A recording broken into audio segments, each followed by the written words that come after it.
Хувааж үзэхэд нэг хүнд 15 тонн зис, 60 гараа малта, 32 кг молибдин, 4 кг мөнгө авна гэж байна. Дунджаар нэг өрх 4 ам бүтээг тооцож үзвэл нэг өрхөд 60 тонн зис, 240 гараа малт, 208 кг молибдин, 16 кг мөнгө ноёж байгаа. Зөвхөн нэг уурхайн баялаг хэл ийм их байна. Ийм баян орны иргэд бүтэн далах 1 кг элшин чихэр 1 литр ургамлын тус бүтнээр нь худалж авч чадахгүй байдлаа ядуурсан хэний урав. Буруутай эзэн хий юм би. Би бодохдоо нэгдүгээрт сонгогчд бид буруутай. Хоёрдугаарт бол төрийн эрх барьж байгаа намууд буруутай байна гэж ингэж үзэж байна.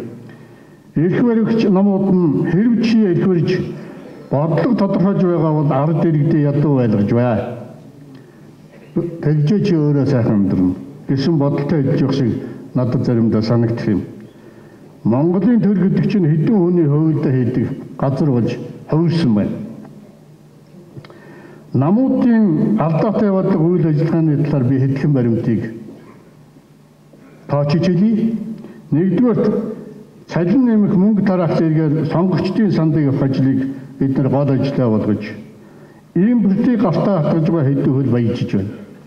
Хоёрдугаар дэд үтүүд хөшөө дурсгал, самбар хаалга, стадион барих, жижиг тарих, замын хашлахыг солих энэ ажлыг бол хийх дур сонирхолтой.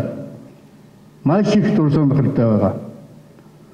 Энэ нь бол мөнгө урсгах, угаах нэг арга болж хүмүүсийн нүдэнд их юм хийсэн дүр үзүүлэх, тэд туу цайцлахад оролцож байгаа нь саяхан юм шиг эдэн тарагддаг гэсэн.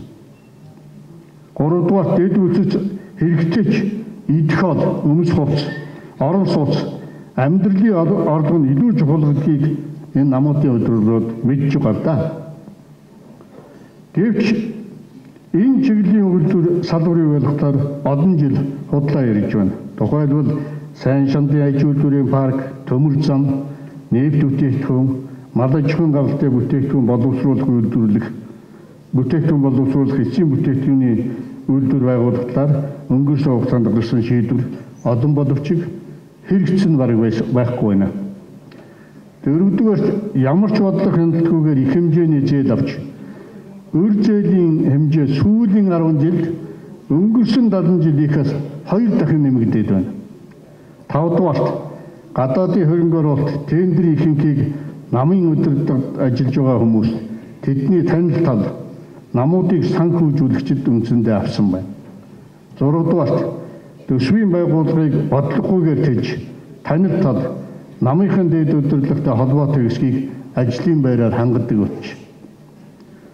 7 дугаарт сонгуульд ялсан нам нь сонгуул цөөн сандал авсан намынхаа боловсон хүчнийг хавцаж төрийн албан хаагчдын мэдлэг чадвар туршлага суларч бүхэлдээ Монгол улсад боловсон хүчний бодлого алдагдсан байна. 8 дугаарт төрийн байгууллагын үйлчилгээний гадаад зардлыг тооцоо судалгаагүй хэсгэж өөрсдөө эхнэр хүүхдэд дагуулan гадаад зугаалах, бүр сүлдээ байж чад өдөрлөг дороо ажиллаж байгаа ажлагчдаа зугаацуулдаг болжээ.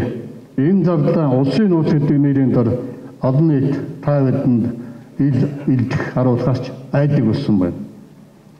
9-р улсын нууц гишүүний халдшгүй байдал нэрийн дор хэрэг толгогдсон зарим хүмүүсээ хаацаж Монгол улсад хууль ёсоор байсан суугаа хүмүүр хууль шүүхийн өмнө эрхтэгш байна гэсэн үндсэн хуулийн 11-р зүйлийн нэг заасан залтанд тэдэнд үйлчлэхээ байсан байна. 10 дугаарт ажил хийж байгаа хүн алддаг гэж тэд мунхаглаж байна. Албан тушаал хичнээн өндөр байх тутам гаргасан алдаа нь улсад ард түмэнд ихээхэн гохирол учруулдаг. Ийм учраас бусад орн алдаа гаргасан сай дарга өөрсдөө ахицуулдаг. Гэтэл манайд ийм ёс журмтай сай дарга нар бараг байхгүй.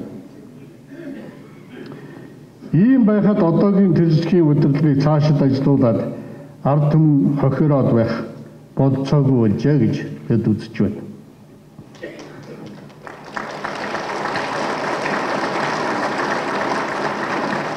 Тэд ард түмний тархийг угаах гэж их оролдож байна. Энэ талаар би хэдхэн баримт хэлье.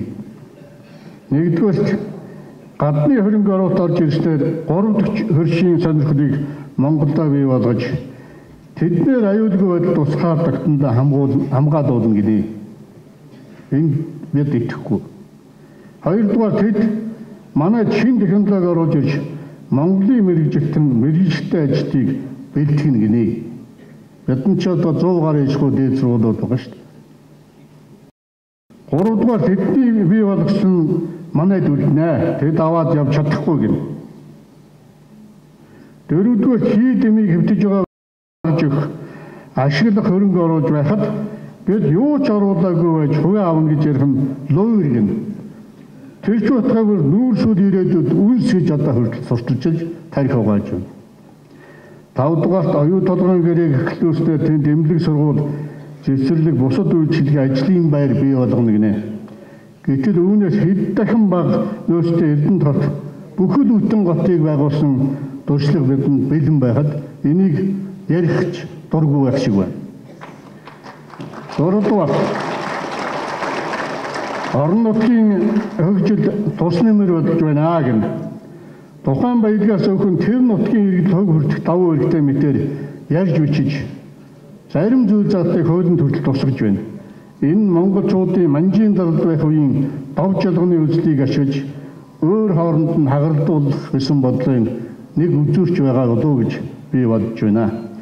7-дугаарт сүүлийн үед 34%, 51%-ийг нь авна гэснээс зөвхөн татвараа авах нь ашигтай гэж ярьж байна. Энэ нь гадныханд баялгаа байл гэж чийе. Гадар нутагт нь учрах хор хөнөөлийг арилах зарлыг бид өөрсдөө даая гэж хэлсэндээ яг адилхан сонсогдож байгаа юм. 8-дугаарт хайгуулын лицензуул ашиглах эрх биш болохоор тарахад гэмгүй гинэ. Техник эдийн засгийн үндэслэл байгаль орчны үнэлгээ хийгдээгүй байхад ашиглалтын лиценз өгсөн тохиолдол олон бий. Хайгуул хийднээс ордынхаа бүрэн нөөцийн тайлан гаргаж өгөх шаардлага тавих нь буруу гэж ард түмнийг буруутгаж байгаа юм дэд.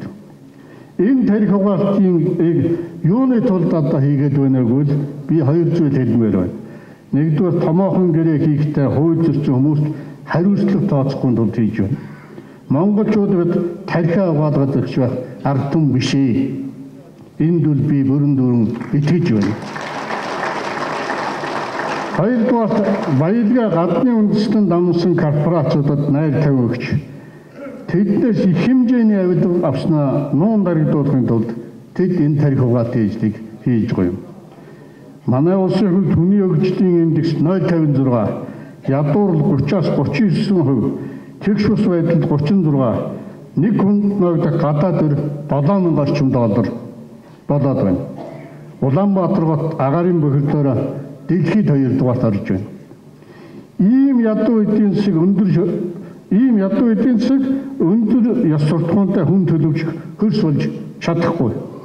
Сүүлийн 10 жил батсан 300 гаруй хувь тогтоомж хоорондоо зөрчилтэй, цоорхойтой, урт насгүй хуйлууд болсон. Монголын хуулийн хэрэгж хэсгэд гадаадын дүншүүд байтугай манай иргэд ч итгэхэ байсан.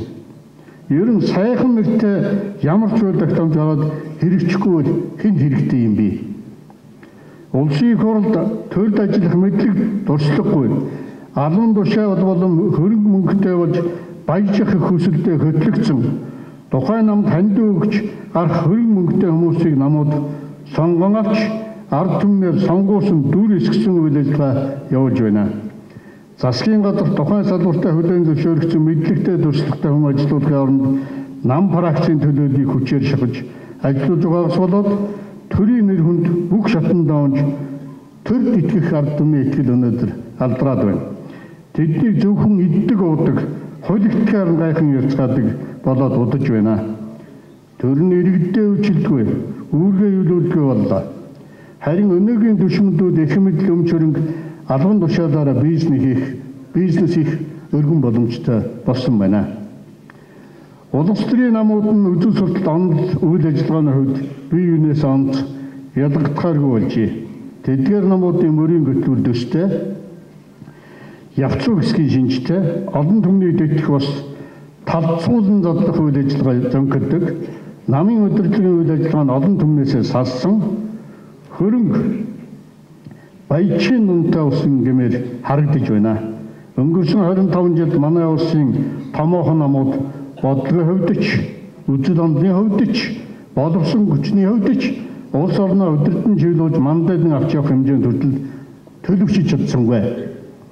Монголын залуучууд, эмэгтэйчүүд, ахмадууд бие биенээсээ ялгаа өгье. Ирэх ашиг сонирхолт нь аль нэг нам түүний удирдлагыг дагж хуваагдсан шинжтэй байна. Дэлхийн том шашнууд эдгээрийн доторх янз бүрийн урсгал чөлөөтэй нэвтэрч байна.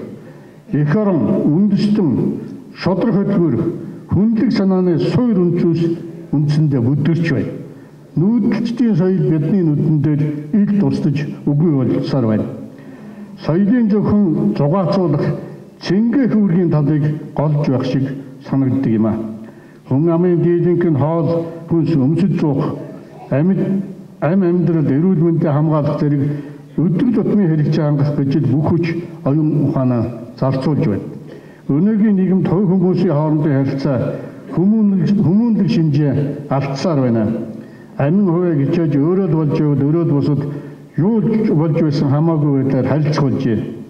Хүмүүний харилцаанд их эцэг, үр хүүхэд, төрөл төрөстэй харилцаа хамгийн нандин зүйл байдаг юм а. Эцэг эхээ шүтэн хөндлөх, тэднийхээ үнэт сургаалыг сонсох, ах захын ёсыг чандан сахих, удам судрынхаа нөлөөийг хамгаалах зэрэг олон сайхан Монгол ёс заншлыг мөрдхийн оронд эцэг эх нь үр хүүхдээ, хүүхэд нь эцэг эхээ хөнөөх явдал олонтой гардаг боллоо.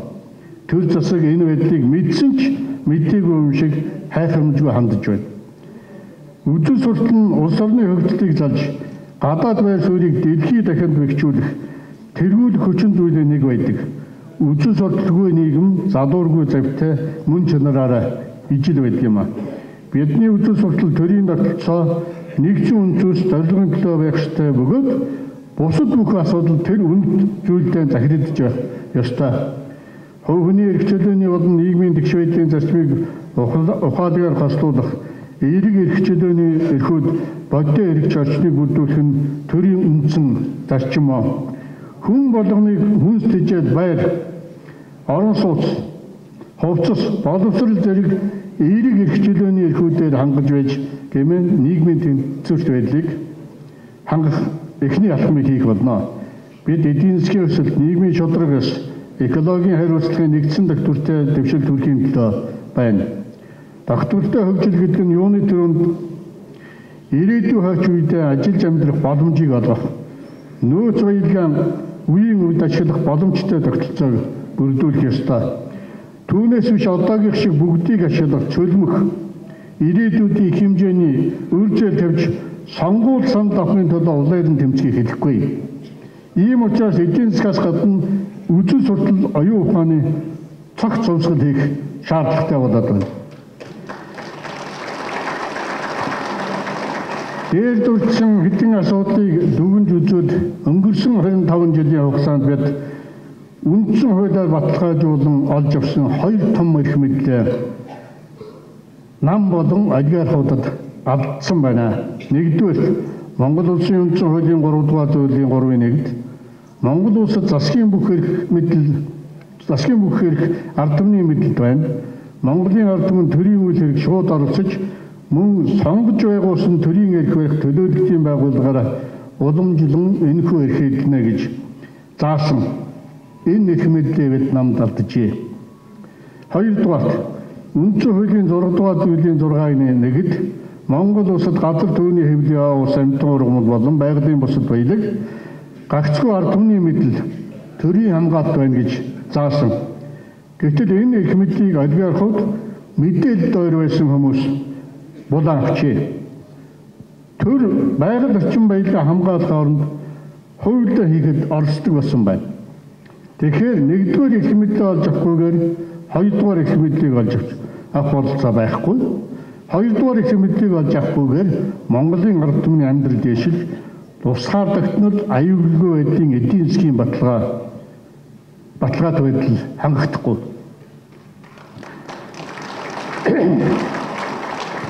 Монголчуудаа энэ төрөлцөн ирсэн эрхэм нөхдөд төрийг удирдагчид ард түмний нэрийн өмнөөс ажилдаг. Яагаад гэвэл тэд ард түмнээс үүнийхээ төлөө сонгогдсон.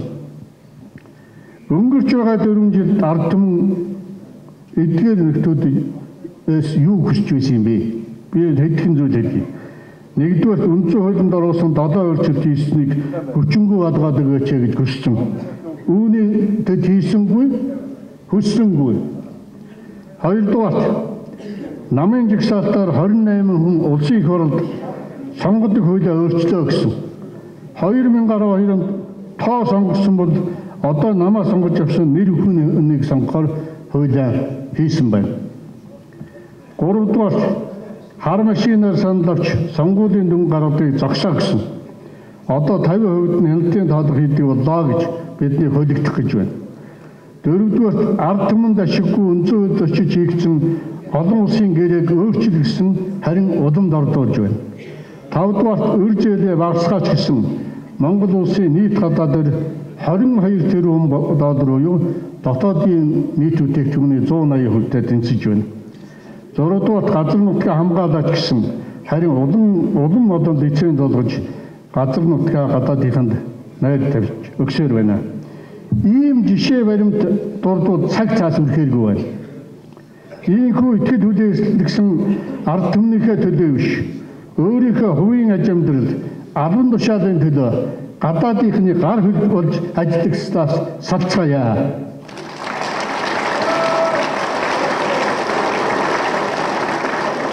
Төрийн эзэн нам биш ээ, тэд биш ээ, ард түмэн шүү гэдгээ харуулцгаая. Урдын бол нам дэмждэг хүмүүс сонгуульд идэвхтэй оролцондоо өгдөг байсан. Манай сонгогчдын олонх нь намаас нэр дэвшүүлсэн хүмүүсийг сонгохгүй гэж дургүйслээ илэрхийлэхдээ сандаа очиж өгдөг байсан. Энэ буруу үйлдэл энэ жил зогсоё. Энэ жилийн сонгуульд Монголын үндэсний эрх ашиг эв нэгдлийн холбооноос дэмжиж байгаа хүний төлөө сандаа өгцгөөе. Өнөөдрийн эрхмэлтнүүдэд мөнгө байна. Харин бидэнд Монголоо гэсэн зүрх сэтгэл байна. Тэдэнд эд хөрөнгө өндөр эрхмэлттэй болохыг мөрөөдсөн аялдан дагалдагч бялдууцлагчид байна. Харин бидэнд Монголоо гэсэн жудагтай хүмүүс байна. Та биднийг эзэнгүй шихан болсон их хурамчин, сэглэг давтагдсан уул ус чинь, ядарч авсан ард түмэн чинь хүлээж байна. Их үйл хэргийн төлөө, шудраг сонгуулийн төлөө Монгол улсын эзэн ард түмэн шүү гэдгээ харуулахын төлөө сонгуулийн хууль хийж, хувьсгал хийж нэгдэж ажиллацгаая.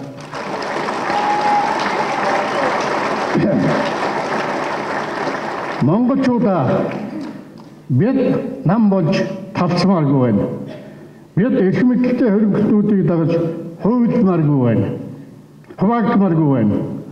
Монгол улсынхаа тусгаардагтнын төлөө, үндэснийхээ аюул байдлын төлөө, нутаг ус газар шорооныхаа бүрэн бүтэн байдлын төлөө нэгдэж ажиллацгаая. Хэрвээ миний энэ хэлсэн уриалгыг дэмжиж байгаа бол бүгдээрээ нэг сайхан уухайлах. Уухай! Уухай! Уухай! Таахын баярлалаа.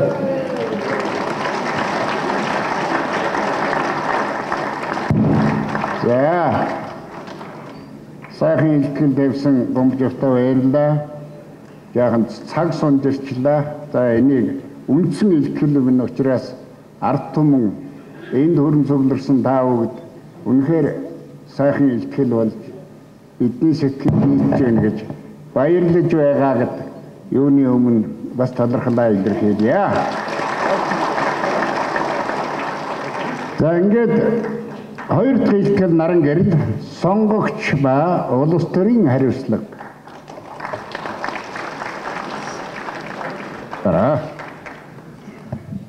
За эрхэм хүндэт монголчуудаа Монгол улсын үндсэн хуульд засгийн бүх эрх мэдэл Монголын ард түмний мэдэлд байна гэсэн энэ заалтыг 4 жилд ганцхан удаа сонгуулийн өдөр санал хураалтын хуудсанд тэмдэглэл хийхдээ энэ эрхээ бид эдэлдэг. Энэ эрх бол зөвхөн хэн нэгэн хүний төлөө санал өгөх эрх биш. Энэ бол урдлын 4 жилд ажилласан улс төрчдөгөө эрх баригчтайгаа ёс суртахууны улс төрийн хариуцлага тооцох хариуцлагатай цаг мөчмаа. Би эрдэмтэн хүний хувьд энэ хариуцлага тооцоход хариуцлага бол 2 талтай. Нэг бол одоо болж байна. Цаашаа одоо үргэлжлүүлээ. Их сан энэ 4 жилд ард түмнээ амар амгалан аз жаргалтай ирээдүйдээ итгэл төгс ингэж та бүхэн одоо авч явлаа. Гэх нэг үнэлгээ. Нөгөө нь болохоор зэрэг за одоо болжээ. Одоо дараагийн одоо эрүүл саруул дадлаг туршлагатай эх орныхоо төлөө гэсэн ийм хүмүүс суудлын ширээгээ одоо өгцгөө гэсэн ийм одоо сонголтууд хийгдэнэ. Гэтэл эрдэмтний бодож байгаагаар бол миний бодож байгаагаар бол ер нь бид бол энэ сонгуульд 2 дахь одоо сонголтыг хийх юм шиг байна. Инхийн тулд надад бол нэг 9 зүйлээр маш товчхон та бүхнийг одоо сонголтоо хийхэд анхаарах, санаа авах ийм зүйлийг би одоо хэлье гэж бодсон. За нэгдүгээр шудраг ёс та биднээс улам бүр алсран холдож ард түмний сайн сайхны төлөө бүс харин шунал эрх мэдлийн төлөө улайрлан ханж садхай болсон олигархууд залхай улс төрчдийн болон харийнхны эрх ашгийг хамгаалсан хуулиуд батлагдсан үйлчлэж хохирсон зов зүдэрсэн шудраг иргдээрээ хуульчдын хүртэл тухуу хийж ирсэн байна. 2 дугаар жудаг ёсоо эрх баригчид уландаан гიშгэж худал хуурмаг амлалт ба ажил үйлсийн хоорондын зөрөө улам бүр ихсэж тэд хуулийг бас хувийн эрх ашиг сонирхлыг эрхэмлэн дээдлж ирлээ. 3. Итгэл найдвар та бидний үгсийн сангаас хасагдахтаа тулж монголчууд бид бие биедээ улам бүр итгэдэггүй биевнээс айдаг ирээдүйдээ итгэлгүй биднийг болгочихлоо. 4. Хүний эрх заасан дээр үлдэж нийслэл төв суурин газруудад хордутаа угаарт өдөржин шүнжин хордож урт удаан наслан эрүүл сарууд аж төрх явдал нэм бэрх болгочихлоо. 5. Өр шир даад давшгүй болж хооч үедээ өр ширийн төлөж дийлэхэд нэм түүхтэй тийм л зөвхөн дансыг үлдээх болж байна. 6. Байгаль орчинд эрдэс өгөөж баялагийг нь авч ашиглахаар дунтан харьцаж газрын хэвлийг сийчин сэглэж байгаагаас дэлхийд ганцхан үлдсэн нүүдлийн соёл иргэншлээ сүрлийн эрмэгт хүрэгчлээ. 7. Өвгдээс ахмад үеийнхэн сургамж алдаа оноо туршлагыг тоохоо бэлж тэдэнд нүд үзүүрлэх байдлаар хандаж барууныг бодлогогүй хуулбарлах болсноор улс орны залгамж уялдаа холбоо тасарч Монгол хүн танигдахын аргагүй болон хувирчихлаа. 8. Засаг төрөө шууд сонгох эрхээ ард түмэн 20 жилийн туршид алдаж олигархуудын шахааны хүмүүст саналаа өгсөн болж жинхэнэ ард түмний дундаас төр барьж чадах туршлага итгэл ёс суртахуунтай хүмүүсийг сонгох боломжгүй болгож 2016 онд энэ байдал дахин давтагдах эрх зүйн орчныг хэдийнэ сая баталчихлаа. 9. Үндэсний нэгдэл монголчуудын сэргэн мандлын асар их хүч байтал талцал, хуваагдал, ёс суртахууны ялзрал, назгаарл, хүлцсэнгүй байдлыг улам давшуулан улс орон ард түмнийг сүрлийн ирмэгт байдсан байна. Эрхэм хүндэт монголчуудаа ингээд үзэхээр бид эрх өргөгчдод ямар үнэлэлт, ямар дүгнэлт өгөх нь надаар хэлүүлдэггүй ойлгомжтой болж байна. Монголын ард түмэнд төр засаг суулгасан төлөөлөгчдөөгөө ёс суртахуун, улс төрийн хариуцлага тооцож, ард түмнээ амар амгалан ирээдүйдээ итгэл төгс, аз жаргалтай амьдруулж чадах хүмүүсийг сонгох эрхээ зохих ёсоор идэж чадахгүй юм бол бид цаашдаа улам бүр шаналж, зовж зүдгэрсээр байх нэ. Эрхэм монголчуудаа ухаарцгаая. Тэнгэр заяатай монголчуудаа бодцгоё. дахин шүүн тунгаацгаая. Баярлалаа та бүхэн.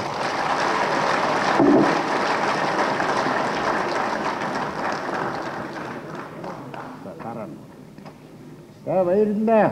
Наран гэрэлтэй. За ингээд микрофонд. Гурав хэлтгэл эрэмдэг эдийн засгийн эмчилъя. Илтгэгч нь эдийн засгийн Батцуур.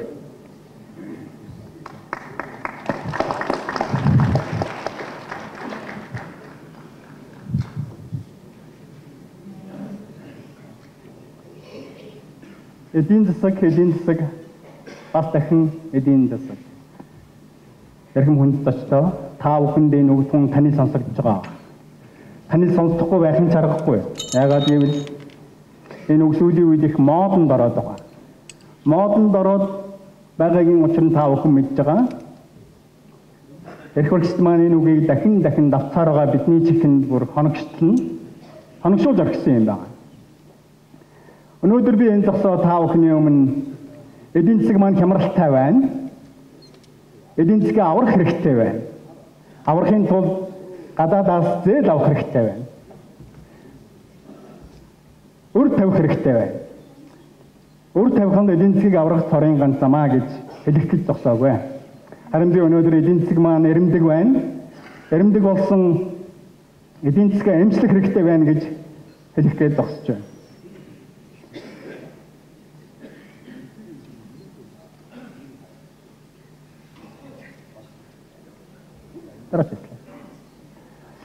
Өнөөдөр эдийн засаг эрэмдэг байна гэж хэлэхдээ нэг талаас бол бид юу гэж ойлгож болох вэ гэхээр эдийн засаг маань хөгжлийн бэрхшээлтэй байна. Хөгжлийн бэрхшээлтэй байгаагийн гол шалтгаан нь юу вэ гэдгийг би өнөөдөр та бүхэнтэй ярилцахыг хүсэж байна. Хөгжлийн бэрхшээлтэй эдийн засаг. Хөгжлийн бэрхшээлтэй байна гэдэг маань чухам юу гэсэн үг вэ? Хөгжлийн бэрхшээлтэй байна гэдэг нь нэг талаас бусдаас хараад хамааралтай байна гэсэн үг. Бусдаас хараад хамааралтай байна гэдэг маань ихээхэн уршигтай үр дагаврыг эдийн засаг төдийгүй Монгол улсын үндэсний аюулгүй байдал авч ирж байгаа. Тэгэхээр үндсэн шалтгаан нь эдийн засагчдын болоод улс төрчдийн хувьд бол ярьж байгаа тийм үү? Эдийн засаг хямралтай байгаа нь бол тийм том асуудал шээ. Энэ нь болохоор эдийн засгийн мөчлөгөөр явж байгаа асуудал. Дээшээ доошоо явж идэг тийм үү? Тэгвэл энэ ердөө эдийн засаг уналтанд орж байгаа төр зүрийн асуудал юм аа. Ингээд зүгээр болчихсон гэж ярьж байгаа. Үнэндээ бол тийм биш л дээ. Эдийн засаг бол энэ жилийн сүүлийн 3 жил эдийн засаг ихээхэн уналтанд ороод байгаагийн үндсэн шалтгаан нь бол эдийн засгийн суурь тогтолцоонд байна гэж харж байгаа. Сүүлийн 25 жилийн турш Монгол улсад явуулж ирсэн чөлөөт зах зээлийн эдийн засгийн бодлого гэгч энэ бодлогын уршигт үр дагавар өнөөдөр орон гарч байна гэдгийг хэлэх байна. Тэгэхээр энэ та бүхэн харж байгаа чөлөөт зах зээлийн тогтолцоо гэж дэлхийд хаач бодиттой хэрэгждэггүй тогтолцоог бид өнөөдөр хүчээр хэрэгжүүлэх гэж оролдоод байгаа нь эдийн засгийг маань эрэмдэглэж бусдаас хараат болгосон тогтолцоо юм. Цөөн тооны олигархууд болоод гадны үндэстэн дамсан корпорациудын гарт эдийн засгийг маань авчиж өгсөн ийм тогтолцоо байна гэж би хэлэх байна. Дараач слайд. Дотоодын нийт бүтээгдэхүүнийх нь 20% нь уул уурхай дангаараа ажилладаг. Нийт экспортын 90%-ийг мөн уул уурхай ажилладаг. Зөвхөн уул уурхай төдийгүй нийт экспортын 90% нь зөвхөн ганцхан улс руу гардаг. Ийм эдийн засаг эрүүл эдийн засаг байж чадах уу? Газрын тусны хувьд бид Оросын холбооны улсаас 100% бүрэн хараад өргөн хэрэглээний барааганыхаа 90%-ийг бид хятадаас авдаг. Ийм эдийн засаг эрүүл эдийн засаг байж чадах уу? Өнөөдөр үндсэндээ Монголын эдийн засаг грамын эдийн засагт орчоод байна. Грамын эдийн засаг бид бүтээгдэхүүнийг килограммаар, тоноор хэмждэг байсан. Гэтэл өнөөдөр монголчууд маань махыг граммаар, ургамлын тасыг граммаар, талхыг төсмөр нь хэмжиж авч байна. Ийм эдийн засаг эрүүл эдийн засаг мөн үү? Ядуур жил бүр буурсаар байна гэж байна. Дэлхийн банк, олон улсын валютын сан, Монголын статистикийн үндэсний хороо хамтран нийлээ гаргасан мэдээлэлээр бол ядуур маань 2 жилийн өмнө 27% байсан бол өнөөдөр 21% болж буужээ гэж байна. Гэхдээ энэ ч одоо эдийн засгийн грамм хилчээд байхад ядуур нь буураад байдаг ямар сони юм бэ? Ийм хачирхалтай үзэгдэл байж болох уу? Бодит байдал дээр бол ядуур буураагүй гэж би үзэж байна. Миний тооцоолсноор ядуурны хэмжээ 60-аас 70% байгаа. Ойролцоогоор бид 1.2 сая тонн түүхий нефт олборлож экспортлдог. Хятад руу тийм үү? Гэтэл тэр хэмжээний нефтийг бид гадаадаас Оросын холбооны улсаас импортлж авдаг. Энэ нь бидний Оросын холбооны улсаас бензиний хувьд, шоколад тосны хувьд бүрэн хараал болгож байгаа. Гэтэл бид нэр өөрсдөө нефт экспортлдог мөртлөө нефт экспортлох улс мөртлөө бид нефтийн хувьд, бензиний хувьд бусдаас 100% бүрэн хараал байна. Энэ бол эрүүл эдийн засгийн шинж мөн үү гэвэл би үгүй гэж хэлнэ. Тэгэхээр эрдэмтэг эдийн засаг гэдэг маань эдийн засгийг хараалт байдалд оруулж байна. Хараалт байдал маань эдийн засгийг далд колоничлолд оруулж байна гэж би үзэж байгаа. Тэгэхээр энэ далд колоничлолд орсон эдийн засаг маань үндсэндээ болохоор зөвхөн эдийн засгийн аюулгүй байдал төдийгүй үндэсний тусгаар тогтнол явандаа аюул учруулах ийм нөхцөл байдал үүсэж байна гэж би хэлэх байна. Далд колоничлол гэдэг маань юу хэлж байна вэ? Далд колоничлол гэдэг маань маш энгийн үгээр тайлбарлах юм бол та бүтээгдэхүүн үйлдвэрлээд байна. Өөрөөр хэлэх юм бол та экспортлоо байна, түүхий хэлээ тийм үү? Гэтэл энэс ч орж ирж байгаа ашиг ард түмэнд нь хүртэж байгаа ашиг нь бага байна. Үүнийг л далд колоничлол гэж байгаа. Айгүй хялбархан л да. Гадаад өрийн асуудал байна Монгол улсын. Түрүү гомжоогоо нэлээд тод дурлаа. Өнөөдөр бас дахин гэсэн үгийг модонд ороод байгаа. Өнөөдөр бид бол гадаад өрийн асуудал ярихдаа дандаа засгийн газрын гадаад өрийг ярьдаг. Бодит байдал дээр эдийн засагт маань хамгийн их орчигч үр дагаврыг авчиж болох улсын нийт гадаад өрийг бид огтхонч дурддаг. Тэгэхээр өнөөдөр би энд гаргаад тавьчихлаа. Өнөөдөр 22 тэрбум долларын гадаад өр байна манай. Энэ бол улсын